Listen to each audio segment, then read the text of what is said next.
ना मेरा जन्म ना गर्भ बसेरा, बालक बन दिखलाया। काशी नगर जल कमल पडेरा, तहाँ दुलाहे न पाया। मात पिता मेरे कछु नहीं, ना मेरे घर दासी। दुल्हे का सुत आने कहाया, जगत करे मेरी हां। सपने जब जाए पुकारी, इंद्रमती अकुलाए। आपने तुरंत करी सहाय, बिरहुली मंत्र सुनाने वाले। परमात्मा ने लीला की। रानी ने पूछा, महाराज ये कौन सा मंत्र था? परमात्मा ने कहा, बेटा बिरहुली मंत्र है। बिरहुली मंत्र क्या? कि राम नाम जप बिरहुली, गुरु की शरण में रह बिरहुली। वो तो एक बहाना बनाया था कि इस बालक को बुला दूं, लेकिन वो तो समझ सकती है मंत्र की क्या आवश्यकता उसको। अब रानी की खुशी का ठिकाना नहीं रहा, और राजा का भी दचगी, गारडू भी फेल, वैद्य भी फेल। इतना जरूर मान लिया संत ठीक है, लेकिन राजा की बुद्धि सातवें आसमान पर होती है। पुण्यकर्मी प्राणी होते हुए भी वो दुर्भागी होता है जो भक्ति नहीं करता, और रानी होते हुए या राजा होते हुए जो भक्ति करते हैं, सत साधना करते हैं, चाहे कैसी भी कर रहा है। परमात्मा कहते हैं, चाहे कोई भक्ति करे कपट की और उसको भी अपनाऊं, और श्याम दाम दंड भेद से ती फिर सिद्ध मार्ग लाऊं। अब देखो, परमात्मा काल को आने भी नहीं देता, इसलिए आने दिया रानी का जो चना हो या बात।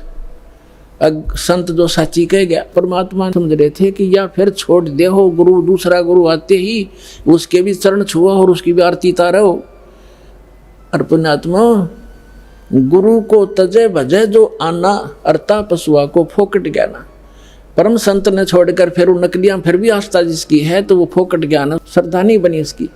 जैसे पति भरता पति से राती, आन पुरुष नहीं भावे, और बस है पीहर में सुरत प्रीतम में ऐसे ध्यान लगा। क्योंकि पहले तो आपके पास कोई पैमाना ही नहीं था मापन का, जांच करने का कोई ऐसा वस्तु नहीं थी, विकल्प नहीं था। अब दास आपको पहले संत को जांचने के पैमाने देता है कि इससे नाप के देख लियो जिसके पास ये ज्ञान है। जैसे धर्मदास जी भी पहले ऐसे दूसरी साधना करता था।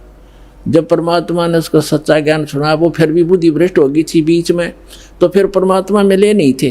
तो उसने सोचा साधु संत के रूप में मिले थे, कोई भी संत मिलता, धर्मदास उसके पास जाता, और जाते ही कहता, महाराज जी ठीक सो? कहाँ आजा बच्चा, ठीक है। तो उसने पूछा, जी वो क्या प्रश्न करता था कि ब्रह्मा विष्णु महेश के माता पिता कौन है? तो वो कहता था, अरे ये तो अजरो अमर है, सर्वेश्वर है, ये कहाँ से बात उठा लिया?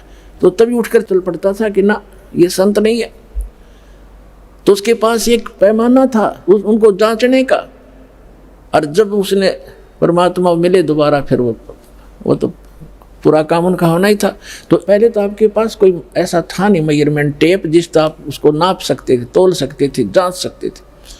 और जब पूर्ण संत मिल जाए फिर भी वो नहीं वास्ता है, वो तो जीवन नाशक है आपके।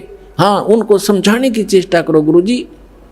पहले जो गुरुजी थे कि भक्त, महाराज जी आदर से बोलो, आप गलत दिशा पर जा रहे हो, इन प्रश्नों का उत्तर या तो आप दो, और नहीं ताजा मेरे साथ अपना नाम लो, कल्याण कराओ। इतना यारी है उनके साथ, उससे आगे दोस्ती मत रखना। परमात्मा इस काल को नहीं आने देते किसी रूप में, उस घर में झांक भी नहीं सकता काल। तो दाता ने इसलिए छोड़ा था कि अपना कर लेगा काम। इस बेटी का भी यकीन हो जाएगा, नया जीवन फिर नाश कर देगी, बीच में डूब देगी सारी कहानी ने। तो उसके बाद ऐसा दृढ़ विश्वास हुआ उस लड़की के, और परमात्मा बिना कुछ भी दिखाई नहीं दे। ना राजा मना करे, फिर इसका तो जीवन दान मिल गया मेरी रानी का इस संत से। परमात्मा आते जाते रहे घर पे, ज्ञान सुनाते, भोजन करके उसको उद्धार करते, उसका धर्म बनवाते। तो एक दिन रानी ने कहा कि महाराज मेरे पति को भी समझा दो।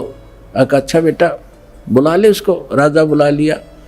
परमात्मा लागे समझाने के, भाई परमात्मा की भक्ति करनी चाहिए, और ये राजपाट सदा नहीं रहता, एक दिन मृत्यु भी होएगी, परमात्मा की भक्ति करते रहना। तो राजा क्या कहता है, महाराज जी देखो, मैंने तो पार्टी अटेंड करनी पड़ती है, क्यों घुटी छुट्टी लानी पड़ती है, और मेरे पास समय नहीं है, लेकिन मैं आपकी चेली ने मना नहीं करता कितना या दान करो और कितना सत्संग करवा लो, मेरे बस की बात नहीं है भक्ति करना। परमात्मा ने समझा, देखो राज भी करो भक्ति भी करो। भक्ति में क्या लगता है, आप पार्टियों में जाते हो, शराब मत पियो, वैसे तो साधु संत हो जाएंगे, पार्टी सुहावें को नहीं आपने, फिर भी किसी कारणवश जाना पड़ जाता है तो वहाँ काजू खाओ, किशमिश खा लो, वही बादाम खा लो और सेब संतरे खा लो, ये शराब डंगा क्यों पियो। तो बहुत समझा, अग्नि महाराज जी मेरे बस की बात नहीं, फिर देखूंगा। कुछ दिन के बाद परमात्मा ने फिर प्रार्थना करी, बार बार रह कर समझाया, मान्या नहीं। लास्ट में ये कह दिया कि महाराज जी देख मुझे ना कहा करो आप, और आपकी चेली ने मैं मना नहीं करता, तो सारे खजाने लुटा दे और मैं कति बाधक नहीं बनता इसके बीच, मेरे बस की बात नहीं। तो परमात्मा कहते, कबीर पिछले पाप से हरि चर्चा ना सुहावे, और कह ऊँगे कह उठ चले ना और बात चलावे। तुलसी पिछले पाप ते हरि चर्चा ना भावे, जैसे जबर के बेग ते भाई भूख पैदा हो जा। तो जिसके पाप गणे बढ़ जाते हैं उन्हें राम नाम की मनुखा दाख भी कड़वी लगती है, जैसे जबरग्रस्त रोगी को मनुखा दाख सेब संतरे रोटी भी कड़वी लगती है, वो मीठी वस्तु भी उसको कड़वी महसूस होती है। बुखार ने उसके शरीर की व्यवस्था इतनी बिगाड़ दी। इसी प्रकार पाप कर्मों से ग्रस्त प्राणी इस परमात्मा की मनुखा दाख सेब को खा नहीं सकता। उसके लिए तरीका है, जैसे कुनीन होती है मलेरिया का नाश करने के लिए, और कुनीन भी कड़वी, बुखार को सेट करने के लिए जिससे कड़वी वस्तु लग, उसके लिए कड़वा ही खाना पड़ेगा, न चाहते हुए फांकी मारनी पड़ेगी, और उस कड़वी दवाई खाने से रोग नाश हो जाएगा, फिर वो मीठी लगने लग जाएंगी। इसी प्रकार ये सत साधना भगवान की कथा ना चाहते हुए सुनते रहना चाहिए, फिर वो रोग नाश हो जाएगा। कुछ पाप ऐसे होते हैं जो परमात्मा के सच्ची ज्ञान के सच्चे वचन से, परम संत के वचन से, मुख से बोले हुए वचन से वो शीघ्र नाश हो जाते हैं, और फिर वो भूख जागृत हो जाती है भगवान की कथा की। ऐसे बहुत से व्यक्ति हैं शुरू में वो सुनते भी नहीं थे, अब आज 500 किलोमीटर से चलकर और 10 में दिन यहाँ आ जाते, अब उनका पाप कर्म का बुखार उतर गया। अब परमात्मा ने कहा था कि बेटी आज तू 40 वर्ष की थी जब तेरी डेथ होनी थी। उसने कहा जी हाँ बिल्कुल ठीक 40 वर्ष की थी जिस दिन मेरे को सांप लड़ा, सर्प डसा, और अब मैं चाहूँगा जब मरेगी तू, काल नहीं मार सकता तुझे। अब वो रानी होगी 80-82 वर्ष की। वो 1-2 बार उसने खुद भी कहा महाराज अब मुझे तो भेज दो सतलोक, सारा काम हो लिया। परमात्मा बोले बेटी देख ले कोई पोता पोती में आस्था तो नहीं है, त्रिकार कोठी में, घोड़े कोठी में दैया आस्था रहेगी ना ऊपर, यहाँ तो तू फॉर्मलिटी करेगी, और ऊपर जाकर तो कति तेरी बार दिखाई देगी शीशे की तरह, फिर वापस पटकनी पड़ेगी। मैंने अगना जी आप तो अंतर्यामी हो, मेरे कोई मन में नहीं है, मैं तो कति फारिग हो रही हूँ, अपने ज्ञान ऐसा दे दिया, मृत्यु तो होनी ही है, चलते हाथ पाँव हो जाओ और अच्छा है। तो जब वो 80-82 वर्ष की होगी तो परमात्मा ने कहा कि ले चल इंद्रमती सतलोक चलते हैं। चलो जी, अब परमात्मा अकेले आए थे और किसी को नहीं दिखाई दे रहे थे, और इंदुमती को दिख रहे थे, वो चलेगी। औरों के देखने लगे रानी मर गई, क्या हो गया, पेरानी हार्ट फेल हो गया, कुछ भी कहते रहो, वह गई अपन उसको पता भी नहीं तो मरी है। तो मान सरोवर है ऊपर एक, यहाँ पर मान सरोवर है, उस मान सरोवर पर जाकर कुछ दिन के लिए इस जीव को वहाँ रखा जाता है। वहाँ रखने के बाद फिर इसकी भावना देखी जाती है ये अभी कितनी और कमज़ोर है। तो वहाँ जब मान सरोवर पर जा लिए उसमें स्नान कराया जाता है, कुछ आवरण जो गंध है हमारे आत्मा के मैल वहाँ परमात्मा के मंत्रित जल से भी ठीक होते हैं। तो बाहर आकर बैठगी रानी स्नान करके, और परमात्मा ने पूछा बेटा अब फिर देख ले कोई आस्था तेरे नीचे के लोक में तो नहीं किसी की, तेरी संपत्ति में। तो उसके मन में एक बात खटकेगी कि हे महाराज आपके ज्ञान से मुझे तो बहुत कुछ जानकारी होगी, लेकिन संसार की दृष्टि में जो मेरा पति है, अब तो मुझे अपने ओरिजिनल पति का पता लग गया, परम अक्षर ब्रह्म वो हमारा पति है। लेकिन शरीर का जो पति है वो बहुत बड़ी आदमी था, लेकिन उसकी नालायकी है मालिक, उसने भजन नहीं किया। लेकिन आज जो मुझे उपलब्धि हुई है उसमें उसका बहुत बड़ा सहयोग है मेरे पति का। उसने मुझे मना नहीं किया, यदि वो मुझे मना करता तो पत्नी तो अपने पति के विवश होती हैं, वो आपको भी प्रवेश नहीं करने देता समर्थ था और मुझे भी भक्ति से वंचित करा देता। उस देवता ने कोई बाधा नहीं करी। यदि उसका कोई क्रेडिट बना हो इस काम का तो मेरी प्रार्थना है भगवान उसको भी शरण में लेना। पुण्यात्मा परमात्मा जान गए कि यह भी कमजोरी ये है। जैसे कल बताया था, एक वृद्ध व्यक्ति डॉक्टर के पास चला गया, कमजोर सा होता ही है वृद्ध, मांस खत्म, अस्थि पंजर शेष। डॉक्टर से कहने लगा, डॉक्टर जी मेरी पिंडी भड़के हैं, पिंडियों में दर्द होता है, पिंडलियों में। डॉक्टर ने देख लिया, अब दूर रहते हैं, कमजोर वीकनेस के कारण है कि कमजोरी है बाबा। फिर कहने लगा जी मेरी सांथल भी दर्द करती है। डॉक्टर बोला कमजोरी है बाबा। मेरे सिर में दर्द रहता है डॉक्टर जी। डॉक्टर बोला जी कमजोरी है। फिर बोला मैं खड़ा होता हूँ चक्कर सा आता है। डॉक्टर बोला कमजोरी है। वो वृद्ध गुस्सा हो गया, ने बोला तू डॉक्टर है गम चक्कर, एक के बाद जाना है कमजोरी कमजोरी, कुछ और भी बतावेगा। तो डॉक्टर बोला यह भी कमजोरी है, क्योंकि कमजोर आदमी ने गुस्सा आया करे, ये भी ड्यू टू कमजोरी है, वीकनेस है। तो पुण्यात्मा परमात्मा जानेंगे अज्ञा भी कमजोरी है जो या बोल रही है, आज उसके प्रति इसका लगाव शेष है या आप भी डूबेगी। तब कहा बेटा तू यहाँ रुक कुछ दिन। अब राजा 90 वर्ष का हो गया था, अट्टा कट्टा शरीर, अच्छे खावे खादू लावे गुटी किसमस बादाम और लाल चेहरा। अब ने सोचा था 100-125 वर्ष तो जिया ही करें न खूब।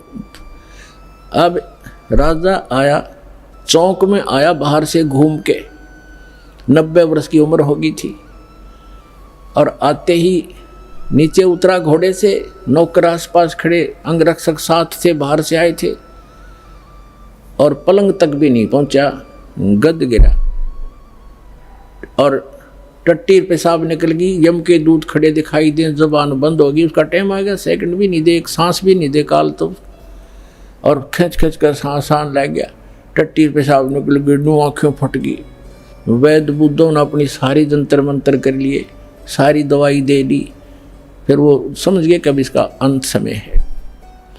तब परमात्मा ने कहा कि देख बेटी उस अफलातून की क्या हालत हो रही है, देखो यम के दूत खड़े चारों तरफ और उसको कैसे डरा रहे हैं, उसकी जुबान बंद कर रखी है उन्होंने, अब ये बोल नहीं पा रहा, और धरती तोलता फिरे था, कहे कि नहीं मानने था। तब रानी बोली देख लो जी मैं क्या बताऊँ आपने, उसने मेरी मदद बहुत कर रखी है। परमात्मा समझ गए कहाँ या के कहना चाहो है। तो कहने लगा बेटी मैं जाता हूँ। तो परमात्मा आकर प्रकट हो गए वहाँ उनके चौक में। कबीर साहब के आते ही यम के दूत ने हो गए, एकदम गायब हो गए। राजा होश में आ गया और उसने सामने परमात्मा खड़े दिखाई दिए, चरणों में पड़ गए, और वो यम के दूत आकाश में दिखे। वो नो देखकर कभी भगवान की तरफ देखे। परमात्मा बोले भाई आज तेरा एंड आ गया था चंद्र विजय, तेरा सांस शेष नहीं था। ने बोला जी सही बात है। तो परमात्मा बोले अब क्या चाहिए तुझे? अगर जी मैंने भक्ति दे दो, भक्ति दे दो, भक्ति करूँगा। तो अपने आत्मा अब आँख खुला आदमी की जब इन्हों पक्की यकीन हो जाए कहाँ टिकट कटेगी, तब भगवान दिखाई देता है। कहते हैं दुख में सुमन सब करे, सुख में करे ना कोई, और जय सुख में सुमन कर ले दुख क्यों होए। तो परमात्मा बोले 2 साल दूंगा तेरे को, और 2 वर्ष में जो भक्ति कर लेगा तो ठीक से, ना तो फिर तेरी बिरान मिट्टी हो जाएगी। दे के बच्चों ने राजपाठ और बैठ गया माला लेके। 2 साल के अंदर सारी कसर काट ली। कहते हैं जीवन तक थोड़ा ही बला जब सत सुमरण हो, और लाख वर्ष का जीवना लिखित रहनी को। तो इस प्रकार उन दोनों प्राणियों का मोक्ष किया उस कबीर भगवान ने। बोलो सतगुरुदेव की।